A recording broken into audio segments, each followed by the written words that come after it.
우리는 은혜로 사는 자들이죠. 은혜로 사는 존재입니다. 우리는.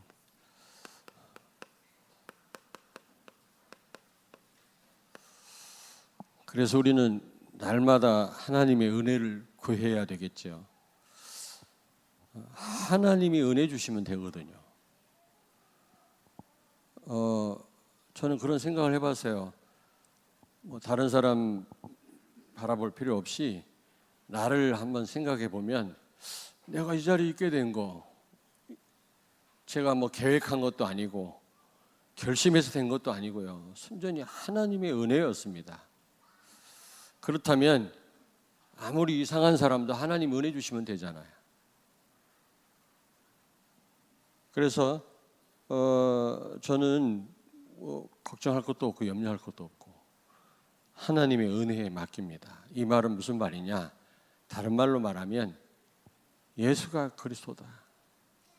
여러분, 이 언약을 믿고 맡기는 삶을 의미합니다. 예수님이 모든 문제 해결자라면 맡기면 되잖아요. 왕, 제사장, 선지자, 그리스도로 오셔서 십자가에서 모든 문제 끝내지 않았습니까? 그분이 우리와 함께 하신다면 맡기면 되잖아요. 돼도 되고 안 돼도 되고. 안 되면 그리스도가 능력이 부족해서 안 되는 게 아니고 거기에 하나님의 큰 계획이 있지 않겠습니까? 여러분, 우리는 은혜로 살아야 되는 존재임을 꼭 아셔야 돼요. 사람들이 모든 것이 은혜임을 모르는 것 같아요. 뭔가 내 힘으로, 내 방법대로, 내 열심으로 살아왔다고 생각하는 것 같습니다. 그렇게 말씀을 들어도 모든 게 하나님의 은혜라는 것을 잘 모르는 것 같아요, 성도들이. 여러분, 모든 것이 하나님의 은혜인 줄로 믿습니다. 저는 이 성경 가운데 이 창세기 있잖아요. 창세기에 모든 답이 다 있다고 생각합니다. 그래서 어쨌든 이 창세기를 없애려고 마귀가 끊임없이 공격한 거 있죠. 세계적인 석학들이 또 이 자유주의 신학자들이 이 창세기를 하나님 말씀이 아닌 것으로 그렇게 생각하게 하려고 끊임없이 이제 공격을 했어요. 그러나 분명히 창세기는 신화가 아니고 무슨 설화도 아니고 분명한 하나님의 말씀인 줄로 믿습니다. 왠가 하니까 이 창세기의 모든 인생이 다 있더라고요. 여러분들이 창세기를 잘 살펴보시면 모든 해답이 거기에 다 있어요. 거기서 우리는 답을 찾고 정말 결론을 내려야 될 줄로 믿습니다. 창세기를 가만히 보니까 거기에 모든 답이 다 있는데 우리는 은혜로 사는 존재구나.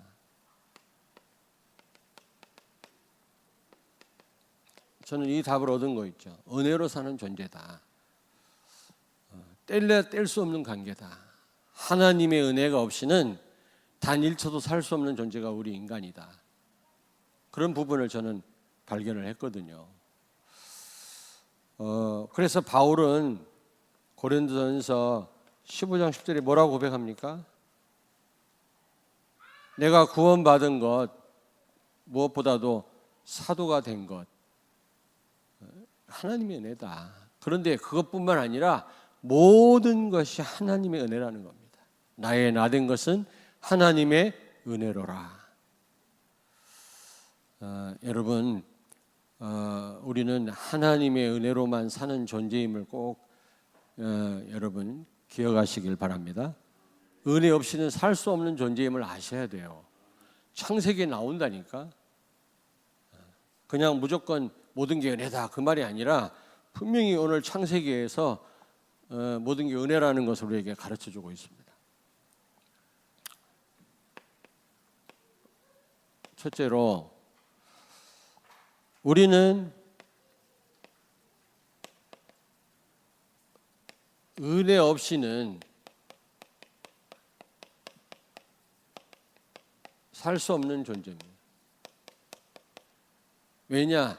은혜로 사는 존재로 본래부터 창조되었기 때문에 은혜 없이는 단 1초도 살 수 없는 존재임을 여러분 꼭 아셔야 돼요. 우리 렘넌트를 꼭 기억하셔야 돼요. 뭐든지 여러분 열심으로 노력하면 될 줄 알지요. 학생 때는 그래요. 젊을 때는 그렇게 생각을 합니다. 그러나 대착각입니다. 그렇지 않습니다. 하나님 은혜 없이는 살 수 없어요. 예를 들어 볼까요? 창세기 1장 27절.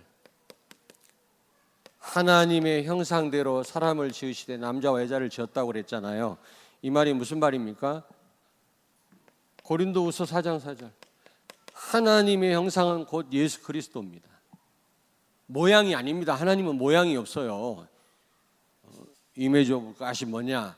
하나님의 그 모양대로 우리를 만드셨다네요. 하나님이 모양이 없다니까, 영이시기 때문에.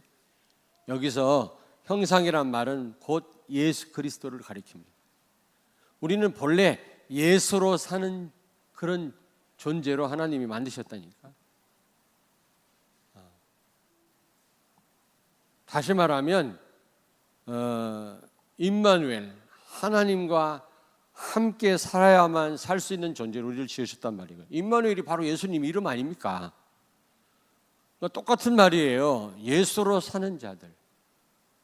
다시 말하면 하나님 은혜로 사는 자. 은혜가 뭡니까? 내가 한 것도 없이 되어지는 게 은혜 아닙니까? 내가 했는데 그 대가로 뭔가를 주어진다면 그거는 은혜가 아니죠. 대가지. 우리가 한 것도 하나도 없는데, 구원받을 만한 자격, 능력, 조건도 없는데 십자가에서 구원이 일어났잖아요. 그러므로 십자가는 하나님의 능력인 것입니다.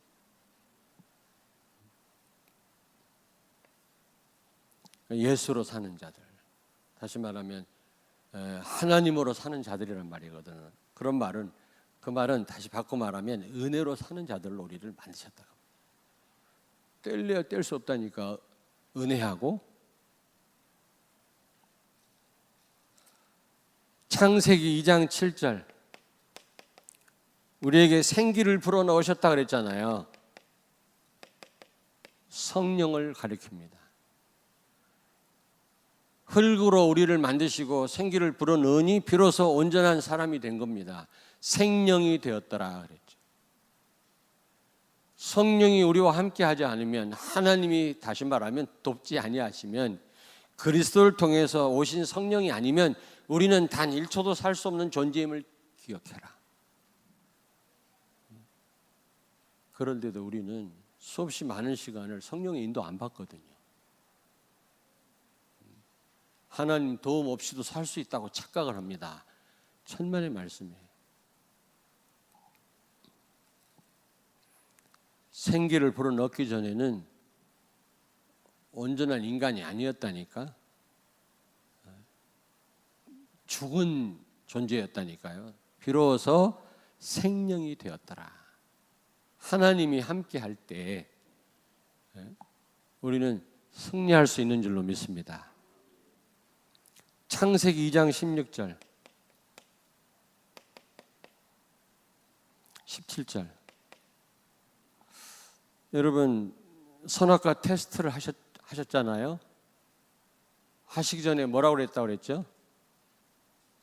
지키라 그랬거든.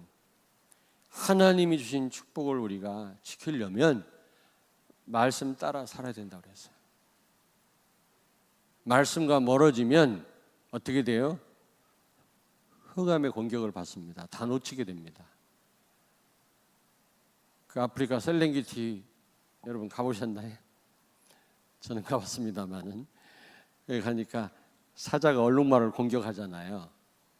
자꾸 이 뭡니까?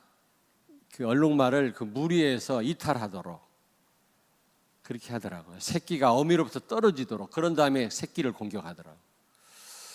아말렉이 이스라엘 백성들 그 대열 가운데 제일 뒤에 처진 사람들을 죽였다고 그랬어요. 사단은 말씀과 멀어진 성도를 공격합니다. 예배를 놓친 성도를 공격해요. 우리가 명심하셔야 돼요. 그 어떤 분은 결혼을 뭐라고 했다고요? 표현을 대형 사고를 치는 거라네. 결혼이. 그 이제 복음 모르는 사람들이 결혼이 대형 사고를 치는 거지. 그렇지 않습니까? 서로 남남이었던 사람이 만났으니 이게 이제 사랑할 땐 좋은데 결혼하면 이제 현실인데요. 대형 사고를 칠 수밖에 없는 거라. 그러나 복음 가졌다면 그렇지 않습니다. 오히려 더 큰 에너지가 나오지. 거기서 부부가 힘을 합쳐서 세계복음 하니까. 잘못 표현한 거지. 결혼을 대형 사고 쳤다고. 누가 대형 사고를 치느냐? 성도 가운데 말씀과 멀어지는 사람, 예배를 놓치는 사람, 꼭 사단이 틈타더라. 그 성도는 말할 것도 없죠. 다 놓칩니다. 모든 축복을.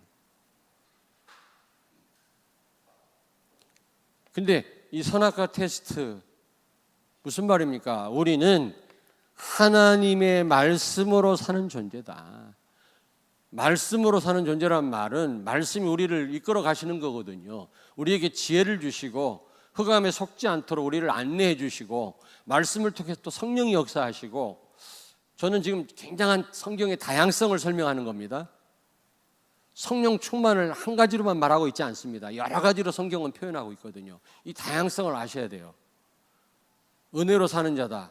이 말은 성령의 인도를 받아야만 사는 존재고, 그리스도로 사는 존재고, 말씀으로 사는 존재란 말입니다. 여러 가지로 표현할 수 있어요. 한 가지로만 이해하시면 안 돼요. 여러분, 말씀 주시고 말씀으로 우리 인도해 가신단 말은 이게 하나님 은혜 아니겠습니까? 은혜로 사는 자라는 말이거든요. 다른 말로 표현하면 말씀 없이는 살 수 없는 존재다.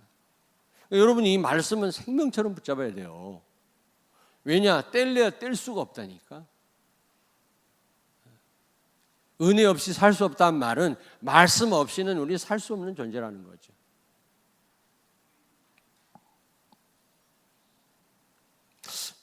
요즘에 내비게이션 가지고 이렇게 길을 찾다 보니까 옛날에 어떻게 우리가 신방했을까 싶어요. 예전에는 막 부교육자들이 막 내려가지고 막 묻느라고 정신이 없어요. 뭐 어디로 가냐, 뭐 하냐. 근데 그래도 어떻게 신방을 했어 그때. 지금은 딱 그 입력시켜 놓으면 그냥 그대로 안내가 되잖아요. 말씀은 그와 같습니다. 말씀 없이는 살 수 없는 존재입니다. 그 말은 은혜 없이는 살 수 없는 자들이다. 우리에게 말씀 주시는 건 이거 은혜 아니겠습니까? 말씀 붙잡고 말씀 따라가면 되는 겁니다. 말씀을 놓치니까 헤매는 거죠. 창세기 3장 15절, 여자의 후손을 보내겠다.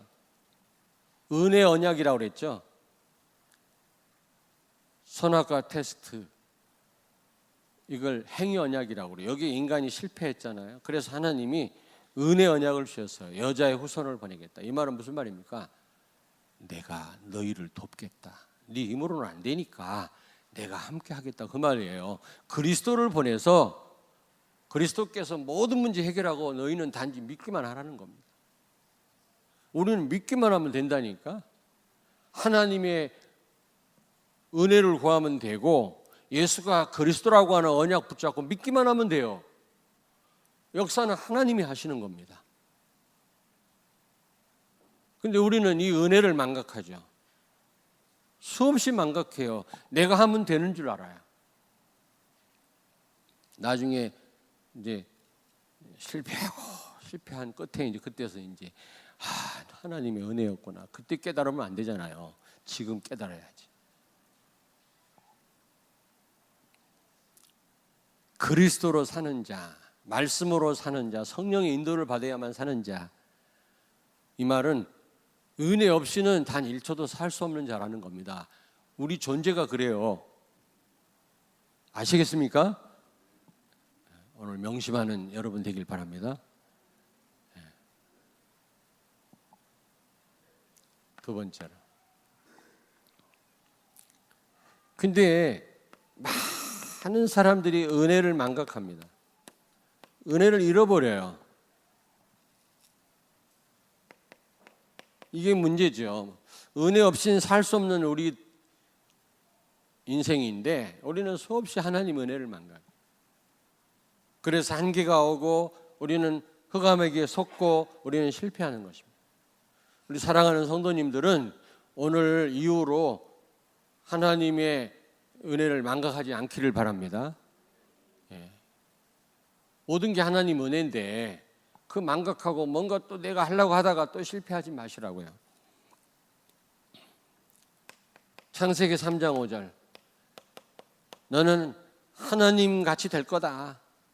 마귀가 인간을 속이죠. 유혹할 때. 그래서 하나님을 떠난 인생 그리고 구원받았어도 마치 자기가 하나님인 줄 알아. 하나님 없이도 살 수 있다고 생각해요. 그래서 제가 말씀드렸잖아요. 겸손과 교만은 같은 겁니다. 결국은 납니다. 모든 게 하나님 은혜인데 난 못하겠는데요. 내가 어떻게 중직을 맡아서 할 수 있겠습니까? 그거는 주체가 나라는 얘기 아닙니까? 하나님이 하시는 건데. 겸손한 게 아닙니다. 그게 불신앙입니다. 무서운 불신앙이에요. 지금까지 살아온 게 하나님 은혜지 여러분 힘으로 살아왔습니까? 근데 왜 못한다고 생각하십니까? 또 교만한 거 하나님 없이 내가 할 수 있다고 생각하는 게 교만함입니까? 교만이나 겸손이나 똑같은 수준이에요. 제가 볼 때는. 나는 못하지만 하나님은 하실 수 있다. 하나님 은혜 주시면 가능하다. 그렇게 말씀을 하셔야죠. 그 말은 은혜를 망각하고 산단 말이거든요. 은혜 없이도 내가 살아왔다는 증거거든요. 그런 고백을 한다는 말은. 그렇잖아요. 하나님 은혜면 못할 일이 뭐가 있습니까? 자기가 하나님으로 착각하는 겁니다. 다시 말하면 하나님을 부정하는 거죠. 마귀한테 속는 겁니다. 너는 하나님처럼 될 거야.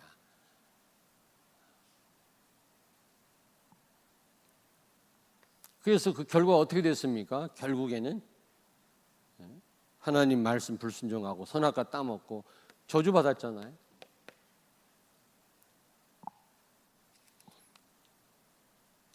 하나님의 은혜를 망각하면 이런 결과가 옵니다. 두 번째로 창세기 4장 3절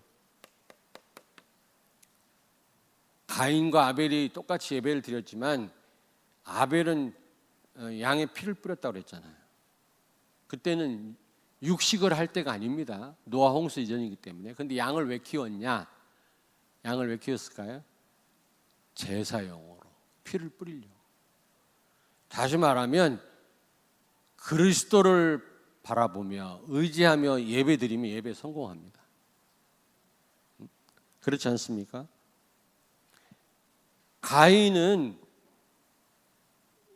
가인은요 그 최선을 다했죠.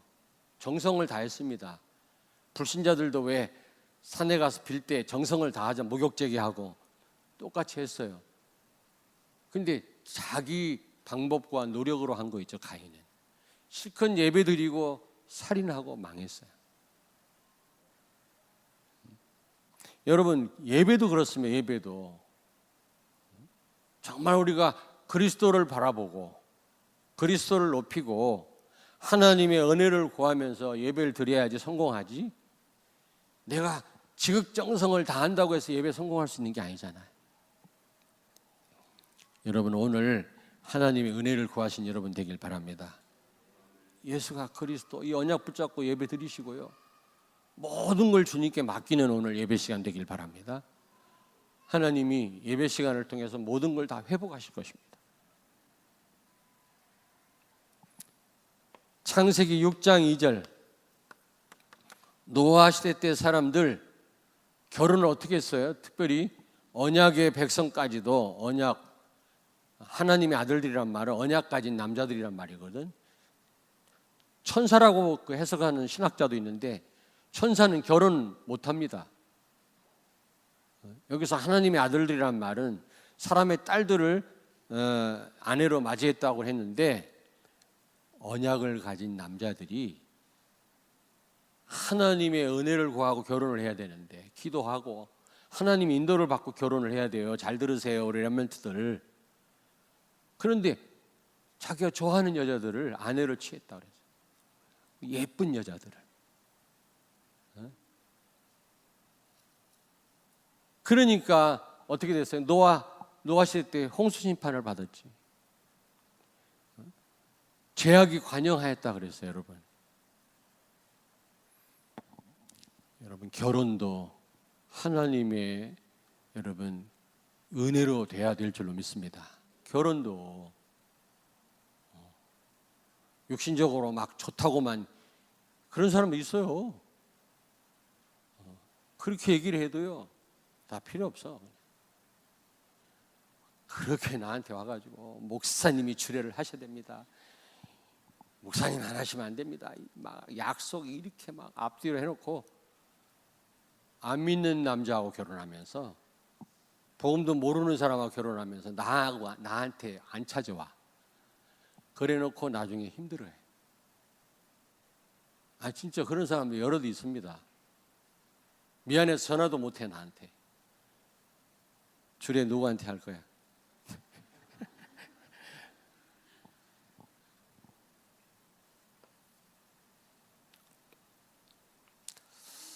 여러분, 눈에 보이는 대로 자기가 좋아하는 여자들로 아내를 맞이했다고 그랬거든요. 그래서 노아 시대 때 사람들이 홍수 심판을 받은 겁니다. 결혼도 예배도 우리 모든 것이 다 하나님 은혜로 되어지는 겁니다. 우리가 은혜로 되는 것인 줄 알고 하나님의 은혜를 구하는 여러분 되길 바랍니다. 아멘.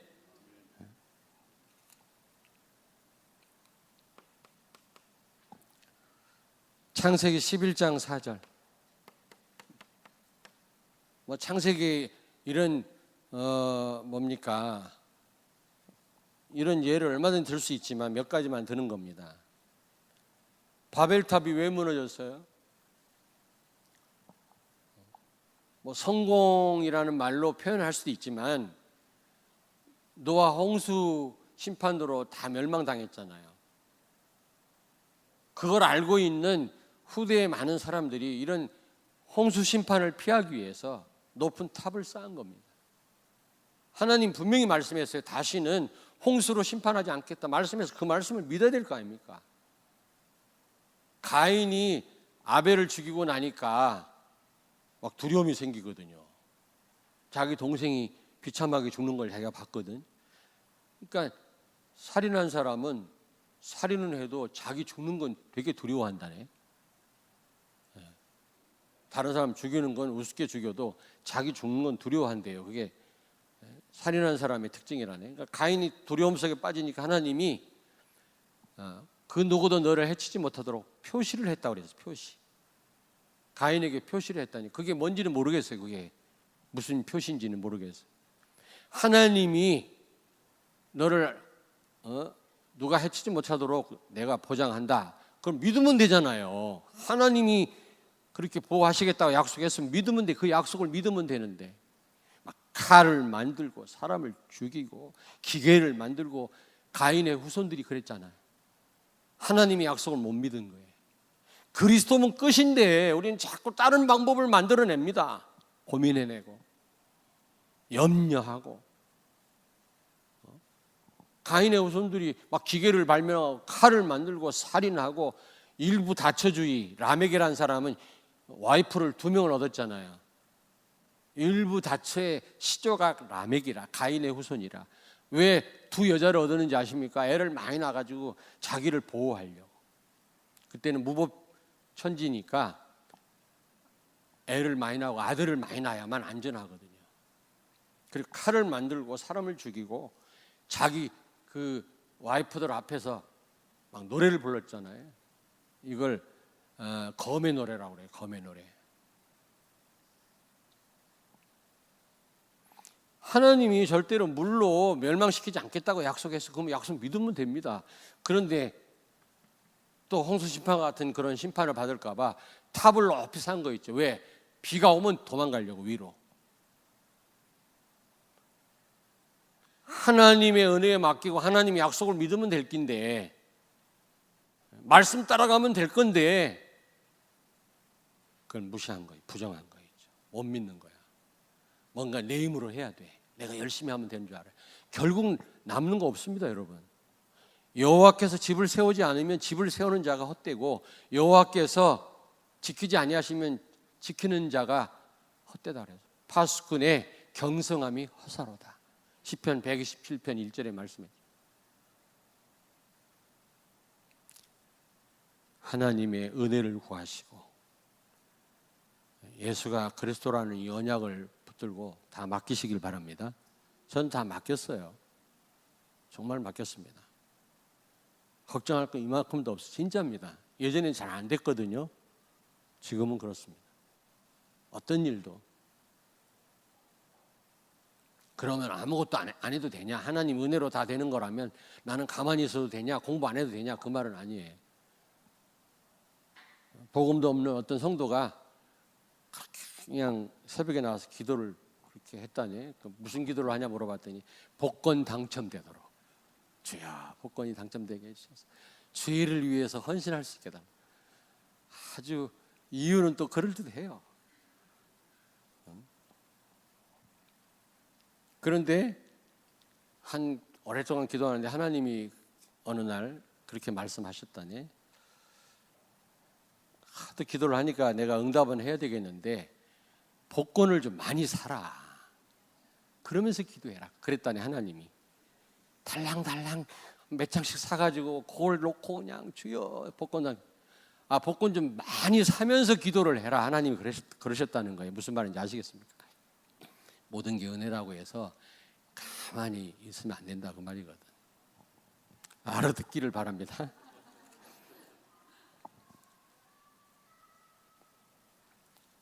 자, 은혜로 산다는 말이 무슨 말이냐? 여러분, 은혜로 산다는 말, 은혜로 사는 자의 삶은 어떻습니까? 창세기 39장 2절. 요셉은 감옥 가도 괜찮았고 노예로 팔려도 괜찮았어요. 나중에 총리가 돼도 형들에게 원수를 갚는다든지 교만하지 않았어요. 사람들은 안 되면 눌리고 잘 되면 교만하잖아요. 영적인 긴장이 없어져 버립니다. 조금 되면 정말 그렇다니까. 근데 요셉은요, 모든 것이 하나님의 은혜임을 알고 감옥 가도 괜찮고 노예로 팔려도 괜찮고, 그것도 하나님 은혜였어요. 아니 모든 게 하나님 은혜라면서요. 그러면 안 되는 것도 하나님 은혜 아닙니까? 요셉으로 하여금 하나님은 안 되게 해서 하나님을 바라보게 한 것입니다. 하나님이 어느 땐 우리에게 복 주시려고 우리를 안 되게 하실 때 있거든요. 그게 은혜라니까. 꼭 잘 되는 것만 은혜가 아니란 말이에요. 아니 모든 것이 하나님 은혜라며. 그러면 역경도 고난도 하나님 은혜 아니겠습니까? 아멘. 아프리카는 막 이렇게 나와서 설교하더라고. 그래서 저도 막 나가서 막 설교하고 그랬지. 어떤 교회가 초청을 해갖고 가가지고 그리스도 선포하니까 막 조용해요. 그렇게 난리를 피우던 분들이 나이지리아에서 굉장히 도전을 받았는지 우리 이종훈 선교사님이 11월 달에 또 가신다고 그러더라고요. 옛날에 그 외항선을 탈 때 원래 그 해양대학을 나왔거든요. 이종훈 선교사님이. 그래서 아마 그 마도로스라고 그러는데, 그래서 이제 그 레고스의 그 항구에 한 30년 전에 한번 거기를 갔었나 봐요. 한 달 동안 거기 정박해 있었는데, 그래서 나이지리아에 내가 선교사로 와야 되겠다 그런 마음을 먹었었는데 하나님이 일본 선교사로 일하도록 하셨다는 거지. 그래서 그 나이지리아에 굉장히 관심이 많더라. 11월 달에 또 가서 또 집회를 또 하신다고 그러더라고요. 저는 내년 3월 달에 가기로 했어요. 완전 황금어장이라 거기가. 기독교인이 1억이요, 1억. 이번에 기독교인들 많이 죽었잖아요. 또 이슬람 사람들이 죽였잖아요. 총으로. 중부 지역에. 북부는 이슬람이 완전 장악했고, 이 성경적인 이런 지식이 있기 때문에 조금만 복음 설명하면 금방 알아들어요. 다 그런 건 아니지만 그 아프리카의 보석이 아니겠냐. 하나님 숨겨놓은 보석 아니겠냐. 나이지리아를 놓고 기도를 좀 많이 하셔야 될 것 같아요, 여러분이. 그래서 모든 게 하나님 은혜라고 생각했기 때문에 요셉은요, 그 어떤 것도 문제가 될 수 없었어요. 여러분, 다윗도 마찬가지입니다. 여호와는 나의 목자신 내게 부족함이 없다. 이번에 임직받은 우리 중직자들 다윗과 같은 신앙 고백이 있게 되기를 바랍니다. 그 어떤 것도 문제되지 않는다. 있어도 되고 없어도 되고 모든 게 하나님 은혜라면 나는 부족함이 없다. 이런 고백할 수 있어야 돼요. 이번 임직한 분들 절대 그리스도의 제자가 되어서 하나님의 소원을 이루는 여러분 되길 바랍니다.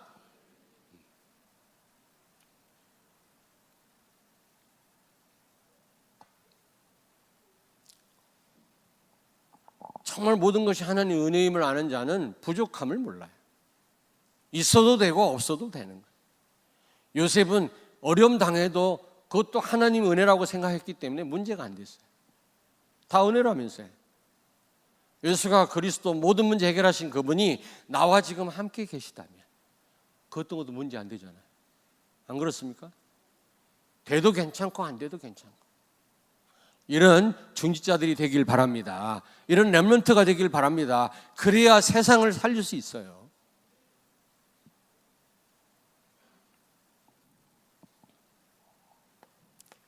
제가 늘 말씀드린 하박국서 3장 17절 18절. 외양간에 소가 없고 밭에 곡식이 없고 무화과나무 열매 없고 포도나무 열매가 없다 할지라도 나는 여호와로 인하여 즐거워한다 그랬죠. 모든 것이 하나님의 은혜라면 없어도 된다. 있어도 되고 그 어떤 것에도 영향 안 받아요. 다 하나님 은혜라면서요. 건강한 것도 하나님 은혜지만 병든 것도 하나님 은혜라. 그래서 그 바울에게 말씀했잖아요. 내 은혜가 네게 족하도다. 바울은 병고침 받지 않았습니다. 굉장히 고통스러운 병이 있었는데 무슨 병인지는 몰라도 뭐 간질이라고 말하는 사람도 있는데 하나님 고치지 않았어요. 그걸 은혜로 받았단 말이에요, 바울이.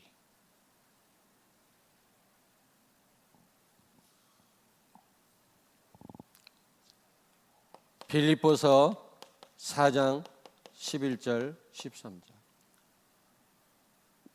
능력 주시는 자 안에서 내가 모든 것을 할 수 있느니라. 바울이 그 어떤 것에도 문제되지 않았던 삶이 가능했던 이유가 뭡니까? 고린도전서 10장 15장 10절입니다. 나의 나된 것은 하나님의 은혜로라. 바울이 이런 신앙을 갖고 있었기 때문에 그 어떤 것도 문제가 안 됐어요. 다 은혜요. 다 하나님의 인도였고 하나님의 역사였고 언약의 여정이었음을 그는 알았기 때문에 그는 모든 것이 다 하나님 은혜였습니다. 그래서 어떤 것도 문제가 안 됐어요. 상관이 없었어요. 우리 렘넌트들 이렇게 돼야 됩니다. 나는 왜 이렇게 불행할까? 우리 집은 왜 이럴까? 그 잘못 깨달은 거예요. 요셉이 만약에 내가 형들한테 내가 죽을 뻔했다가 노예로 팔려왔는데 내가 왜 이런 신세지? 자살해야 돼요. 근데 요셉은 다 하나님 은혜로 알았거든. 그러면 아무도 여러분을 못 이겨요. 결론입니다. 결론. 자, 여러분, 모든 것이 하나님의 은혜라는 것.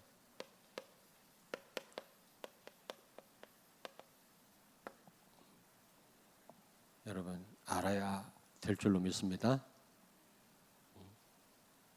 그래서 모든 것이 하나님의 은혜다 이 말은 은혜 없이 살 수 없는 존재라는 얘기거든요.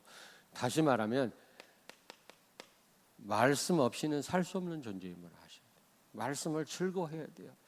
생명의 말씀으로 다윗은 새벽에도 일어나서 말씀을 읊조리고 밤에도 일어나서 읊조리고 입에 꿀처럼 달았다 그랬고 말씀이 생명이었습니다. 왜냐하면 말씀 없이는 살 수 없는 존재임을 알았다란 말이거든. 그 말은 바꿔 말하면 은혜 없이는 살 수 없는 존재거든. 우리는요. 하나님의 도움 없이는 1초도 살 수 없는 존재다. 그리스도 없이는 1초도 살 수 없는 존재다. 다 똑같은 말인데, 제가 말씀에 대해서 계속 몇 주에 걸쳐서 말씀드렸는데, 결국은 은혜로 사는 존재란 말은 말씀 없이 살 수 없는 존재라. 그러니까 제대로 말씀 붙잡으셔야 돼요. 말씀의 핵이 뭡니까?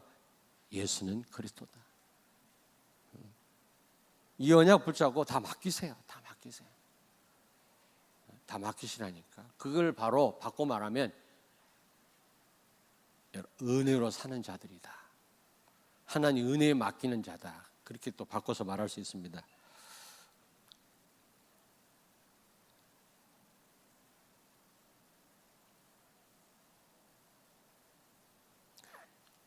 여러분, 어떤 일이든 하나님의 은혜임을 아는 자는 안 돼도 괜찮고 잘 돼도 교만하지 않고 놀리거나 여러분 흔들리지 않습니다. 염려하지 않습니다. 요셉처럼 모든 게 하나님의 은혜임을 아는 사람은 형통합니다.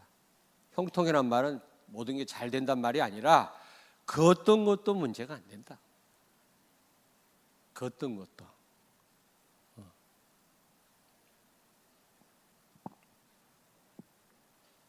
어떤 사람은 뭐 잘 돼도 문제고 안 돼도 문제, 이런 사람이 있어요. 그걸 불통이라고 합니다.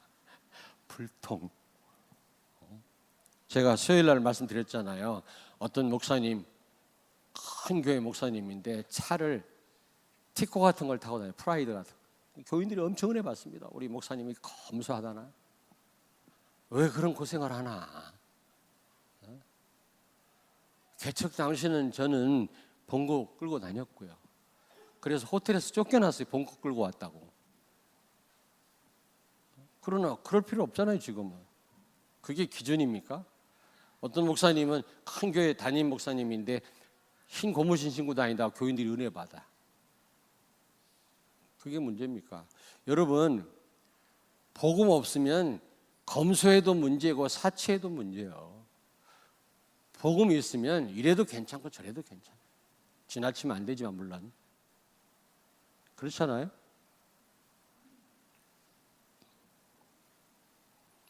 복음 없고 복음 못 누리는 게 문제지. 그 어떤 것도 문제되는 게 없습니다. 정말 하나님의 인도 속에 있다면, 하나님의 도움을 받는다면 그 어떤 것도 문제되지 않는다니까. 하나님이 우리와 함께 하시는데 뭐. 말씀을 철저하게 따라가는 성도 그 어떤 것도 문제 안 된다니까. 말씀 안에 모든 답이 다 있는 줄로 믿습니다. 아멘. 그래서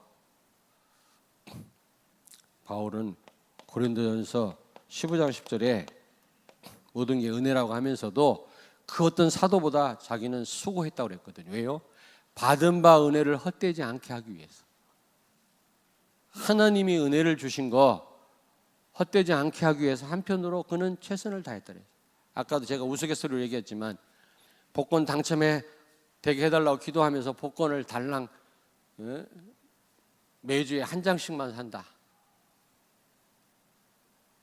시쳇말로 하나님 곤란해요. 여러 장씩 사면서 당첨되게 해달라고 기도를. 우리가 노력을 하면서 하나님 은혜 주세요, 도와주세요 해야지. 공부도 하나도 안 하면서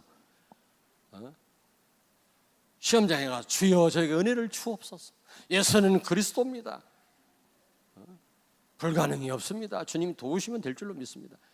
성령도 공부 안 하는 학생을 두려워해요.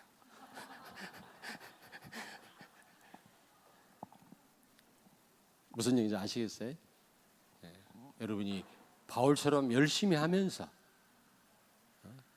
하나님의 은혜를 구하신다면 하나님은 여러분의 일을 통해서 큰 영광을 받으시고 큰 증거를 주실 줄로 믿습니다. 아멘. 네. 이 말을 바꿔 말하면 말씀으로 사는 자다. 우리가 말씀 없이는 살 수 없는 자예요.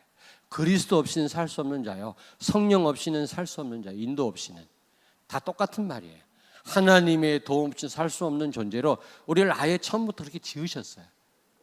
그러므로 여러분, 늘 하나님과 동행하시고 말씀 따라 사는 성도, 하나님의 은혜를 구하는 성도 되시길 주의 이름으로 축원합니다. 기도하겠습니다. 하나님 은혜 없이는, 하나님의 도우심이 없이는, 그리스도 없이는 살 수 없는 존재임을 오늘 고백합니다. 우리가 하루를 살더라도 우리는 성령의 인도를 받게 하시고 말씀 따라 살게 하시고 하나님의 은혜를 구하게 하시고 예수가 그리스도를 믿고 전적으로 맡기는 우리의 삶이 되게 하여 주옵소서. 예수님 거룩하신 이름으로 기도하옵나이다. 아멘.